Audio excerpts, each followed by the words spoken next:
Oui, alors bien sûr, moi je vous remercie parce que c'est vrai que je suis assez fan de tous ces dispositifs développés.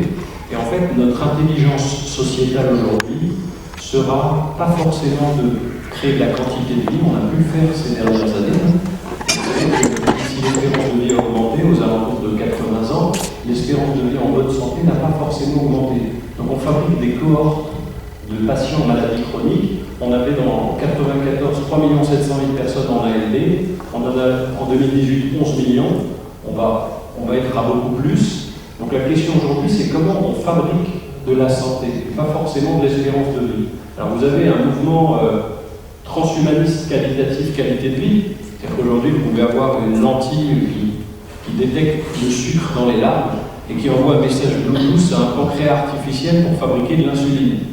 Donc là c'est bien, parce que si vous fabriquez de l'insuline, vous stockerez moins de graisse, et puis on sera moins diabétique, on ne flinguera pas de rein, on aura moins de cécité, on va vivre plus longtemps. Mais je dirais que si vous vivez plus longtemps avec un mal de dos, vous ne pouvez pas aller chercher vos petits-enfants à l'école, et que vous vous coupez de vos amis et de votre vie sociale, finalement vous serez triste d'une part, ce qui n'est quand même pas la qualité de vie la plus géniale, handicapé d'autre part, et la société devra porter ce handicap. Donc se soucier au travail du mal de dos, je ne sais pas, c'est 500 000 arrêts de travail, 50 milliards d'euros. C'est un vrai sujet, c'est un sujet aussi important que d'aller travailler sur le pancréas artificiel. Donc il faut vraiment qu'on fasse de la place à ces innovations, qu'on les consacre comme étant des éléments en santé globale fondamentaux pour faire avancer notre société. Merci. Carole, je voulais bien. Oui, juste pour dire que je partage tout à fait le fait que ces innovations sont extrêmement importantes et qu'on change aujourd'hui complètement de modèle, y compris dans les prises en charge, et qu'on voit les choses complètement différemment avec tout ce que permettent les innovations technologiques. Donc, il y a des tas de nouveaux systèmes qui sont mis en place. Deux autres points sur lesquels je voulais insister, c'est que bien sûr, chacun a sa place dans le dispositif et que rien n'est la propriété du médecin, mais il faut aussi ne pas voir le médecin comme le prescripteur. Ça, c'est aussi quelque chose à changer et à changer dans la mentalité. Un médecin, ce n'est pas forcément quelqu'un qui prescrit des stratégies non médicamenteuses dans des tas de prises en charge. Elles montraient largement leur efficacité de manière aussi importante et même supérieure à d'autres types d'éléments. Et enfin, le dernier élément, j'en ai parlé tout à l'heure, mais je vais réinsister là-dessus, c'est le domaine de la prévention. Donc, mon optimisme, je recite ce rapport qui s'appelle Redessiner la santé publique ou refonder la santé publique, qui est sous l'égide du professeur Chauvin, sur lequel, parmi les différentes actions, je ne cite pas toutes, mais dans la priorité, il y a le fait de mettre en place un plan de littératie en santé. On a ça dans tous les pays, dans ce point c'est un plan de littératie en santé, c'est-à-dire que dès le plus jeune âge, et en faisant intervenir des gens complètement différents, on puisse travailler et intéresser les gens, donc évidemment de manière pas seul, c'est évidemment pas qu'une question médicale, il y a des tas d'autres intervenants très prioritaires, et en particulier l'éducation nationale, sont évoqués aussi le fait de pouvoir travailler en prévention au niveau de l'entreprise. Bref, à chaque endroit finalement où la personne va vivre, et c'est aussi un lieu de travail, mais c'est aussi un lieu où de donner toute l'importance à la prévention et de permettre de financer ces actions. Parce que derrière ces plans, évidemment, je vous les mesures de ce plan. Comme vous avez compris, ce sont des plans de proposition. Donc après, il faudra voir comment ça sera transformé. Mais donc à l'intérieur, vous l'avez dit tout à l'heure, le budget consacré à la prévention, il est très faible. Et quand il est très faible, le problème c'est qu'il y a des tas de gens qui ont écrit là-dessus de manière, il y a plein de littérature qui explique que c'est, en fait, plus on améliore la durée de vie des gens et plus on améliore cette chronisation sans travailler sur la prévention, plus on augmente le nombre de malades, avec de fait, puisque ça s'améliore dans tous les sens, c'est bien un progrès d'une certaine manière, le système de santé ne peut pas suivre au bout d'un moment. Donc l'idée, c'est de pouvoir, non pas trouver de l'argent au système hospitalier, il n'y a pas cette question de concurrence, mais dire qu'il faut investir sur la prévention et surtout être transparent par rapport à ça. Donc, dans les propositions qui figurent, je ne sais pas si elles viennent dans en tous les cas, c'est des propositions qui semblent intéressantes par rapport à tout ce qui vient d'être échangé. Il y a donc le fait de financer les actions de prévention, de mettre en place une loi de programmation en santé publique. Une loi de programmation, ça va dire des budgets, c'est-à-dire la concrétisation dans le projet de loi de financement de la santé publique. Donc voilà, deux accents dans le PLFSS, Je vous remercie. Alors, c'est vrai que le coût des maladies chroniques en France aujourd'hui est de 100 milliards d'euros. Vous avez aujourd'hui un rapport McKinsey, c'est important de citer McKinsey en ce moment comme 1 euro investi en santé, c'est 2 à 4 euros d'économie à 10 ans. Et c'est vrai que en diminuant la mortalité évitable de 30%, ce qui est faisable, à 10 ans, ce serait une économie de 10% de PIB. Donc il y a un vrai sujet économique là-dessus. Je voudrais juste, comme on est sur la santé au travail, sur la chaire en santé intégrative, on a voulu intégrer des nouveaux acteurs. Ce sont les arts thérapeutes. C'est du langage non verbal. C'est un thérapeute qui peut intervenir en entreprise comme dans les hôpitaux qui n'ont pas de statut, qui ont des formations sous tutelle et pas de valorisation. Et aujourd'hui, je vous donne un simple exemple. Quand on est une femme, on a un cancer du sein, on va faire des cas sur l'hormonosensible, on a des hormonothérapies, c'est très bien, ça diminue les risques de rechute. Sauf que dans 50% des cas, ça fait mal. Ça fait mal aux articulations. Alors dans les arts-thérapies, vous avez des arts plastiques, la musicothérapie, la danse-thérapie, la dramathérapie par le théâtre, l'écriture thérapeutique. On a montré qu'on diminuait 80% des douleurs en danse-thérapie. Vous avez aujourd'hui 15% de ces femmes qui estiment avoir confiance en elles. Alors elles doivent retourner au travail. Donc on a des arrêts de travail très parce qu'elles n'ont pas retrouvé la confiance en elles.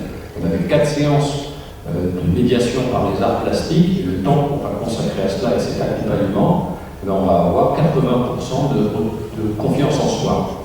Donc ces interventions médicamenteuses sont fondamentales, elles n'ont pas d'économie propre, mais il n'y a pas aussi une reconnaissance de ces thérapies sur le plan sociétal. Et c'est vrai que l'entreprise qui est censée avoir une autre manière de raisonner que la puissance de régulation financière des hôpitaux pourrait être aussi avant-gardiste sur l'introduction de ces acteurs nouveaux sur la santé émotionnelle, santé sociale, santé psychologique. Donc il peut y avoir des modèles de financement sur des recherches dédiées, et il faut qu'on étudie cela et qu'on donne cette place fondamentale à tous ces acteurs nouveaux.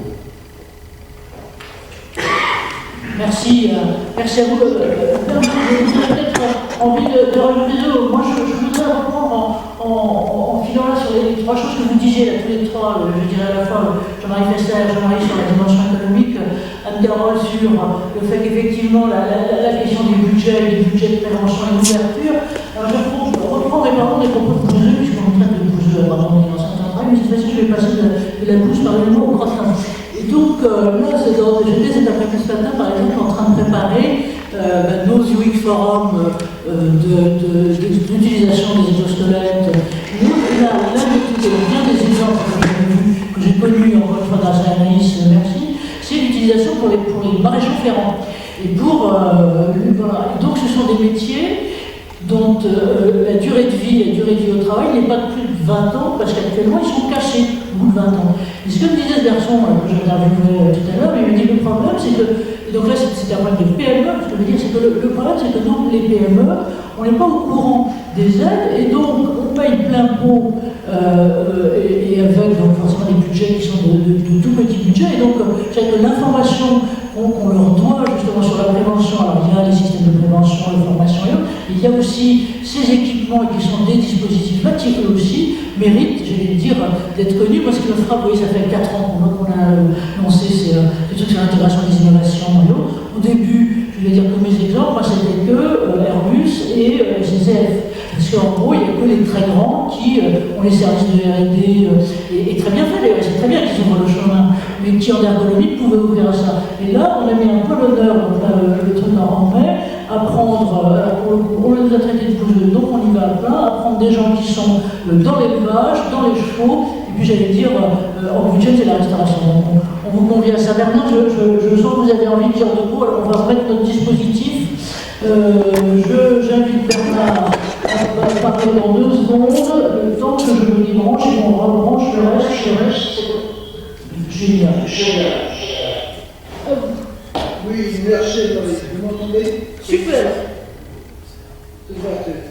Oui, moi je vais ramener un petit peu le problème de l'INRS, qui est une magnifique institution où il y a à peu près 600 personnes, avec des chercheurs, du matériel, et des gens très engagés.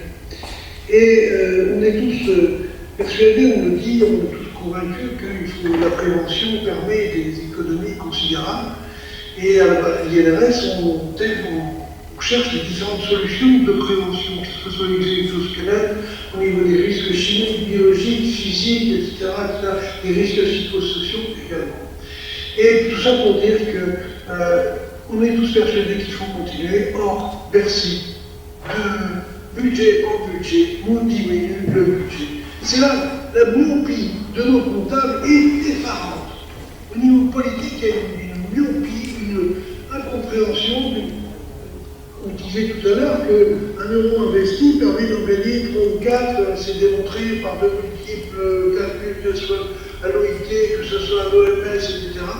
Et on voit l'effarement que je peux avoir, être humain, tous les administrateurs, devant cette incompréhension de la part des décisionnaires de Bercy qui ne voient que de façon courte tout ce qu'ils peuvent économiser, et bon, sans penser que ces économies vont pas permettre de diminuer le coût des accidents de travail, des coûts des problèmes de santé, des coûts de problèmes de maladie, etc. Voilà, je voulais pousser mon petit coup de cœur. Vous avez raison, et théoriquement la période préélectorale est là pour ça, donc c'est aussi ce qu'on va essayer de faire. On est à un certain nombre, mais on va continuer dans ce sens-là. Alors on est en train d'arriver sur la fin. Est-ce que vous, qui étiez très très sage en face, vous avez envie de questions, remarques, expériences, sachant encore une fois que je n'ai qu'à revoir mes frères et que de toutes les façons, c'est la première de nos conférences de ce cycle qu'on mène en commun. Il y en aura d'autres. La prochaine, donc, est en mai, je vous l'ai dit, voilà. Et ensuite, on hésite, en fait, dans les deux autres. Ça sera forcément pour après les vacances. Il y en a une, alors là aussi, c'est une autre de nos obsessions au CERF, ce sont les data. Et les data sont des travaux sur lesquels, vous savez que toutes les entreprises, on est tous je vais dire, concernant la loi, puisque censément, à l'été 2021, tout le monde, tous les services de santé de travail de France, des Navarre, qu'ils soient des grands ou des petits, auraient dû normalement reverser dans l'espace numérique en santé leurs données. Et ça a fait pouf. Donc il y aura un truc sur les data, parce qu'on est tenace, teigneux, et on continue. Et on invite d'ailleurs ceux d'entre nous, parce qu'on va ouvrir notre prochaine réunion du CERF, qui est la semaine prochaine, le 13, sur la clinique de données, là, et une autre chose, c'est l'environnement. C'est qu'on ne peut plus séparer effectivement les questions de santé, de travail, d'environnement. Votre thèse, vous avez raison, votre grande action là-dessus. Et sur les questions d'environnement, ne serait-ce que sur l'impact du bâti et aussi l'explosion. Donc voilà, ça c'est un autre programme. Donc Alain, vous et puis le président. Oui, je voudrais réinsister sur ce million d'infirmières et aides-soignantes où 40% veulent changer de métier parce qu'elles n'ont pas de sens à leur action. Et on a vraiment besoin de donner un sens pour que les gens s'engagent et s'investissent. Et je voudrais remercier nos étudiants en Master Management en Santé, avec une extrême diversité, finalement tout le monde parle le même langage. Et je pense que la réforme aussi de nos formations en règle générale, quels que soient nos métiers, va être importante. Il faut faire émerger en entreprise des acteurs en santé. Pas la peine de connaître la mitochondrie pour arriver à gérer un stress. Donc il faut désacraliser le côté scientifique de ce que la médecine peut apporter dans l'extrême expertise. C'est pas bien grave, moi qui suis cancérologue, on prescrit très bien les immunothérapies le matin, c'est pas le sujet en entreprise, je crois. Je crois qu'il faut qu'il y ait des acteurs qui s'investissent. Et donc qu'on fabrique aussi des formations à la carte pour transformer notre système et le réformer. Et donc on a à cœur, en tout cas, avec la chaire en santé intégrative que j'ai l'honneur de diriger, et puis le CNAM, et puis toutes les formations qui existent par ailleurs, parce que toutes les universités et les facs font un travail formidable, d'accompagner chacun pour qu'il puisse devenir un acteur en santé. Et c'est comme ça qu'on arrivera à faire changer nos systèmes. Donc merci au Cercle Entreprises et Santé d'avoir eu cette idée, cette initiative qui est, je trouve, fort intéressante. Oui, je crois que la compréhension de cette question de santé globale, de santé intégrative, est essentielle. Pour le bonheur, il ne suffit pas que l'entrepreneur dise j'ai tout bon. Il est dépensé pour une machine à foutre. Ou le médecin dit j'ai tout bon, parce qu'il a fait effectivement les bonnes prescriptions. Mais si on s'arrête là, alors on n'en fait pas assez, alors que c'est possible à condition de bien expliquer, de bien penser que la santé complète, c'est une santé dans laquelle les soignants, les patrons, les collègues ont une vision de ce qui peut être fait, qui n'est pas simplement le matériel habituel, ce qui peut être fait, nouvelles initiatives, nouvelles assistants psychologiques, tous ces domaines-là, ils sont présents chez beaucoup, mais il y a un plus à faire. Et si nous pouvons, par nos conférences, par nos débats, vous épauler dans cette voie, généraliser la compréhension de ce phénomène dans toutes les entités où il y a une autorité, où il y en a. Oui, il y en a généralement, peut-être une autorité sportive, une autorité médicale, une autorité familiale. Toutes les autorités, si elles peuvent prendre conscience de ça, on aura un plus qui sera essentiel pour le bonheur de tous. Voilà, donc merci de votre attention et merci à Anne-Marie de prendre le relais pour dire les prochaines occasions que nous aurons d'être ensemble. Merci à vous tous et merci à chacun d'entre vous. Merci Anne-Carole, merci Jean-Marie. Alors là, on est chez vous et merci encore plus d'avoir pris de votre temps là et merci à vous tous qui êtes là. Donc on a besoin de vos suggestions. Je vois que là, dans le chat, on avait des suggestions en disant oui, les sociologues notamment peuvent apporter, c'est vrai. Alors si vous avez des envies de ce modèle, on a plein d'idées de sujets pour des étudiants. Donc on essaie de le faire avec les charges psychologiques du travail, le droit de l'homme par exemple, et autres là-dessus. Donc oui, on a des idées, des envies, il y a plein de choses à faire. Donc merci à vous tous. Donc rendez-vous fort bientôt. Et puis peut-être Alain et peut-être un jour on pourrait aller visiter à quelques-uns, et notamment Carole, je crois qu'elle sera ravie d'aller visiter Jean-Marie, l'Institut Raphaël, et vous aussi.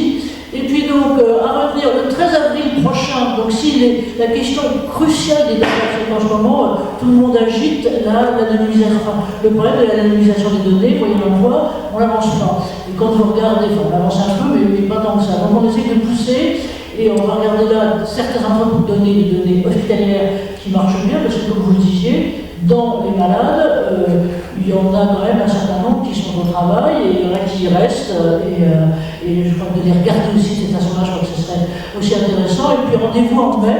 Et pour le prochain, on vous enverra des choses. On vous remercie beaucoup de là, de nous soutenir avec nous aujourd'hui. Merci Alain.